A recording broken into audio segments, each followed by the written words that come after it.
Salut à tous les gars, ici Chaz et aujourd'hui on se trouve pour ma toute première vidéo sur Supremacy. Ça va vraiment être une vidéo tutoriel pour vous montrer déjà de base comment bien commencer sa partie le plus rapidement possible, comme ça vous pouvez prendre longueur d'avance sur vos adversaires, à pas faire d'erreurs bêtes qui vont vous coûter la partie et donc on peut commencer tout de suite. Alors dans cette game j'ai commencé avec le Groenland parce que c'est un pays qui est assez compliqué à jouer quand on commence. Mais franchement, c'est pas. En soi, c'est un bon pays. Franchement, on s'y fait sans trop de problèmes. Si vous commencez, je vous conseille de commencer à un pays, soit Amérique du Sud, enfin États-Unis du Sud, soit un pays d'Afrique, mais Centre-Europe en général, c'est un peu trop compliqué.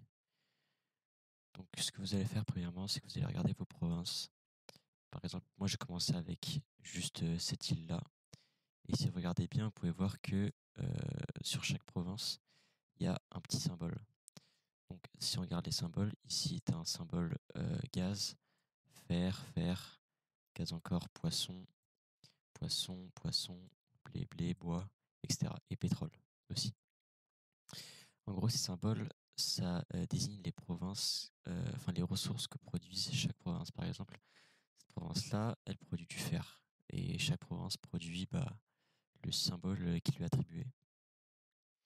Et quand vous allez dans l'onglet ressources, vous pouvez voir que on a une production de soit de fer, soit de bois. Enfin, fer, bois, charbon. En gros, c'est divisé en catégories, donc catégorie de nourriture, matériaux et énergie. Je vais baisser un peu ça.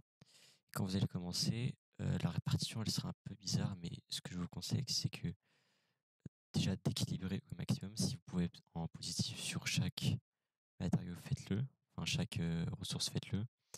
En général, je vous conseille de favoriser les céréales aux poissons, parce que ça va en gros pour chaque ressource, il y en aura une qui va primer sur l'autre parce qu'elle sera utile à plus de. Enfin, elle sera plus utile dans sa globalité. Par exemple, ici, ça va être plus les céréales. Euh, je vous expliquerai dans une autre vidéo, ou celle-là si j'ai le temps. Ici, minerai de fer, donc elle sera plus importante que le bois. Là, le pétrole sera plus important que les deux en début de game. Charbon et gaz, ça sert à rien. Donc, ce que vous faites, c'est que vous mettez votre prod au max, ou alors si vous êtes quand même en négatif ici, comme je l'étais au début, vous mettez la consommation au minimum et vous cramez le charbon et le gaz. Donc, après ce moment un peu compliqué pour que vous compreniez bien comment ça marche, vous commencez avec votre pays. Et ce que vous allez remarquer, c'est que là, il y a deux poissons et là, il y a deux de gaz. Alors que normalement, par exemple, les provinces de gaz normales, ça ressemble à ça. Donc, ça veut dire que chaque pays commence avec des provinces doubles. Province double, ça veut dire quoi? Ça veut dire que vous produisez deux fois plus de ressources. Donc ici, je produis 6300 par jour, alors que là, je produis 3150 par jour. Donc ça veut dire que en termes de gaz, j'ai un avantage par rapport aux autres, si vous avez compris. Honnêtement, commencer avec du gaz et du poisson, c'est pas dingue. Parce que quand on regarde d'autres pays, par exemple ici, on peut avoir double de fer, ou par exemple double de bois, ou surtout double pétrole. Je sais qu'on a en Arabie, voilà, double pétrole et tout. Et ça, c'est vraiment bien, parce que c'est des ressources qui sont vraiment hyper importantes. Et bon, en soi, au début, si vous avez un peu de tout, c'est le mieux. Donc ce que vous allez faire, c'est que sur vos provinces doubles, vous allez construire ce qu'on appelle des ateliers. Les ateliers, c'est workshop en anglais. Et ça va vous permettre de construire ici des ballons et surtout des véhicules blindés. Les véhicules blindés, c'est quoi?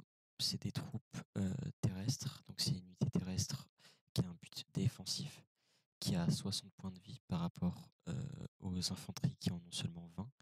C'est-à-dire que ça vaut quand même 3 infanteries. C'est très rapide. Ça va à 72 km/h. Si je compare encore aux infanteries, ça va à 36. Donc ça permet de prendre des provinces rapidement et de défendre un peu tout votre pays. Donc ce que vous allez faire, sur vos deux provinces doubles, vous allez construire atelier niveau 1. Dès qu'il est construit, vous construisez vos 2 premiers véhicules blindés. Et dès que l'atelier niveau 1 est terminé, parce qu'il y a niveau 1, niveau 2, vous reprenez directement la construction de l'atelier niveau 2, parce que ça va permettre de réduire le temps de construction. C'est un truc que je ne savais pas au début, mais vous pouvez lancer la production de votre véhicule blindé même si vous n'avez pas l'atelier niveau 2. Ça va juste enlever le temps de production dans l'atelier. Donc, je sais pas si je suis très clair, mais en gros, vous pouvez le faire sans souci. Avoir 2 ateliers, c'est le minimum au début de partie. 3, c'est bien, mais là j'en ai 3 parce que déjà on est jour 6, donc j'ai un peu plus de ressources. Là j'ai 11 000 de fer. Et, surtout parce qu'après vous allez construire des cavaleries. Cavalerie, c'est caserne. Caserne, c'est quoi? C'est un bâtiment qui permet de construire la cavalerie qui coûte 1000 de blé par jour. Donc franchement, c'est pas rien. C'est pour ça qu'il faut avoir un backup en côté de nourriture. C'est ça que moi, vu que j'ai commencé avec double poisson, ça m'a permis de, de me dire que ok, donc j'ai du poisson, ça veut dire que j'aurai plus de nourriture, donc je peux investir cette nourriture en plus en, euh, en cavalerie. Alors que d'autres pays qui sont plus production de fer et de pétrole, ils auront plus tendance à faire du véhicule blindé. Donc, quand vous avez vos premières armées et vos véhicules blindés, franchement, je ne conseille pas d'attaquer un autre pays avant d'avoir vos véhicules blindés. Parce que sinon, imaginez que le pays en face, ils sont en train d'en construire, ça voudrait dire que vous attaquerez des véhicules blindés. Et le véhicule blindé, comme j'ai dit tout à l'heure, c'est un véhicule, une troupe surtout défensive. Quand on regarde les stats, ça fait 6 contre normal et 12 en défense. Enfin, 6 en attaque et 12 en défense. Donc c'est vraiment très important de seulement garder le véhicule blindé le plus en défense possible. Mais c'est aussi une bonne force d'attaque comme ici. En gros, j'ai débarqué au nord et j'ai descendu tout ça. Et c'est une bonne force offensive, surtout grâce à leur PV. Mais par exemple, quand j'ai commencé à attaquer, je me suis posé vers ici. En gros, ici, j'ai pris les 2 provinces, je me suis posé là. Et après, il est venu avec ses dernières troupes se jeter sur moi. Donc, j'ai juste eu à l'attendre et les véhicules blindés ont fait tout le taf. Là, ce que je vous fais, c'est un tuto de base. Pour commencer la partie, je vous parle pas de méthode de combat, de stratégie. Pour l'instant, c'est juste pour bien commencer votre partie. Donc, je récapitule. Sur vos provinces doubles, dès que vous commencez atelier niveau 2, véhicule blindé, vous regardez les pays qui sont aux alentours. Quand je commence ici, j'ai vu qu'il y avait cette petite île-là qui appartenait au Danemark. Le Danemark est assez loin, donc impossible qu'il y envoie des renforts. Donc franchement, c'était vraiment facile à prendre. Aussi, une erreur bête que je vois souvent, c'est des gens qui se mettent trop tôt en coalition, trop tôt avec des gens qui vont les tirer vers le bas très souvent. Parce que si vous mettez dans une coalition, ça veut dire que ça vous engage la plupart du temps pour le reste de la game. Donc ce que je vous conseille, c'est d'attendre. Là, par exemple, ici, il y a le Canada du Sud, donc le Luxembourg, qui voulait absolument me recruter. Bon, là, ils ont recruté la Russie, je ne sais pas pourquoi.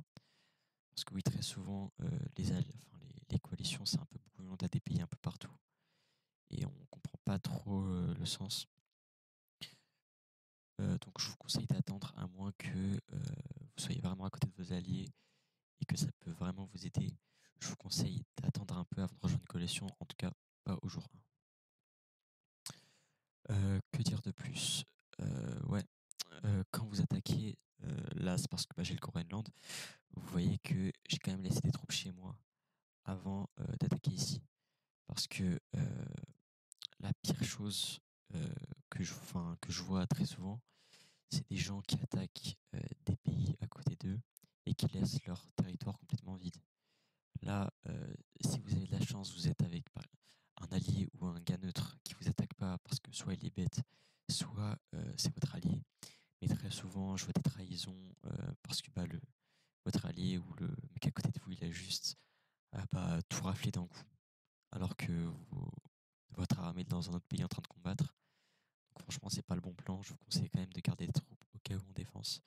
pas énormément, juste de quoi vous défendre au cas où. Là, ce qui est bien, c'est que vu que le Groenland, il a pas de frontières terrestres, ça me permet de pouvoir prendre les troupes en contre-débarquement. Et ça, c'est un point que je vous expliquerai plus tard, mais en gros, ça vous avantage. Donc, j'ai pas besoin de garder énormément de troupes. Surtout que bah, s'il attaque, je sais où il vient débarquer, donc je pourrais mettre mes troupes ici. Voilà, je pense que j'ai fait le tour. Pour les premiers jours en tout cas. Franchement, les premiers jours, ils sont assez calmes. Si vous faites tout bien, normalement, vous devrez largement survivre. Si vous envoyez pas votre n'importe comment et que vous réfléchissez et que vous gaspillez pas vos ressources n'importe comment. Moi, personnellement, je n'utilise pas de gold. Pas de gold, pas de cartes. Parce que je trouve que c'est littéralement du pay to win. Genre, il n'y a aucun intérêt à faire ça, surtout au niveau stratégique. Euh, J'en parlerai pas plus que ça, mais en gros, moi, je touche pas à tout ça. Moi, je joue juste au jeu normalement. Et bah, bien sûr, si vous tombez contre des mecs qui font ça en face, vous pouvez vous défendre, mais moi j'essaye au maximum de faire ça. Donc grâce à ce tuto, je pense que vous aurez largement de quoi commencer les premiers jours. J'espère que j'ai été assez clair, c'est ma première vidéo sur Supremacy du coup. Et voilà, bah, j'espère qu'elle vous a plu. Si c'est le cas, bah, n'hésitez pas à mettre un petit commentaire, même si c'est pour me dire des choses à améliorer ou des, euh, des choses que je ne sais pas sur les premiers jours parce que je vais pas mentir, j'ai mon petit niveau, mais j'apprends des choses tous les jours sur ce jeu. Franchement, c'est incroyable. Et, euh, et bah, ça va être tout, je pense. Si vous avez des questions, n'hésitez pas à les poster en commentaire. J'essaierai d'y répondre le plus possible. Et bah, je vous fais des gros bisous et on se retrouve pour la prochaine vidéo. Allez, salut.